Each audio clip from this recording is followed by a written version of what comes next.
네, 일본의 후쿠시마 원전 오염수 방류가 시작되면서 여야 갈등은 최고조에 이르렀습니다. 네, 여당은 야당의 가짜 뉴스가, 야당은 정부 여당의 무책임이 국민 피해를 가중시킨다고 비판했는데요. 국회 취재기자 연결합니다. 장효인 기자 전해주시죠. 네, 국회 나와 있습니다. 여야는 일본의 후쿠시마 원전 오염수 방류가 시작되자 날선 공방을 주고받았습니다. 국민의힘 김기현 대표는 양국 간 투명한 정보 공유가 이뤄질 거라고 강조하는 한편 민주당을 향해선 과거에도 광우병과 사드 괴담으로 재산 피해를 일으키지 않았냐고 비판했습니다. 민주당은 이재명 대표의 방탄과 선거를 위해서 가짜뉴스, 허위선 등으로 어민과 민생을 파탄내는 반국가적 행위를 즉각 중단해야 할 것입니다. 국민의힘 윤재욱 원내대표는 민주당의 오염수 관련 가짜뉴스 선동으로 피해 입은 어민들을 위해 지원금 2천억 원을 마련하겠다고 재차 강조했습니다.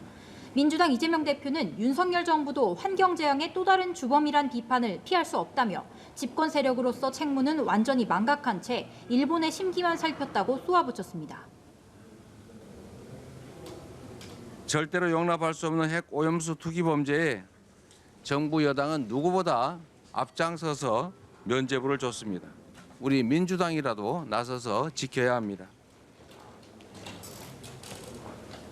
민주당은 안전조치4법을 당론으로 채택했는데요. 방사능 피해를 어업 재해에 포함하고 농수산물 가공품의 원산지 표기를 강화하며 피해 지원 기금을 조성하기 위해 일본에 구상권을 청구하고 방사능에 노출된 수산물은 수입을 금지하는 내용입니다.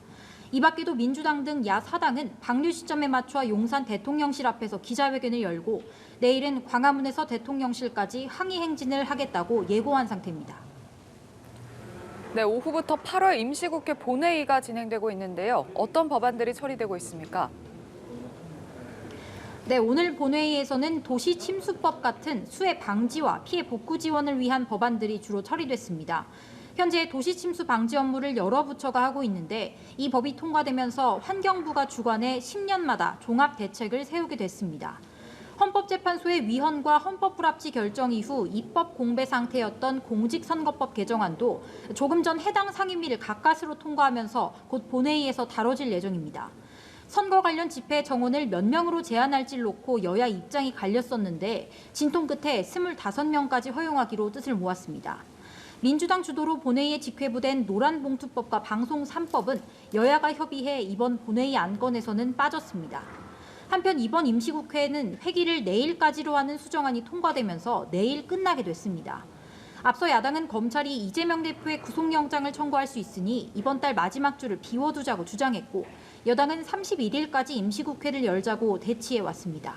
지금까지 국회에서 연합뉴스TV 장효인입니다.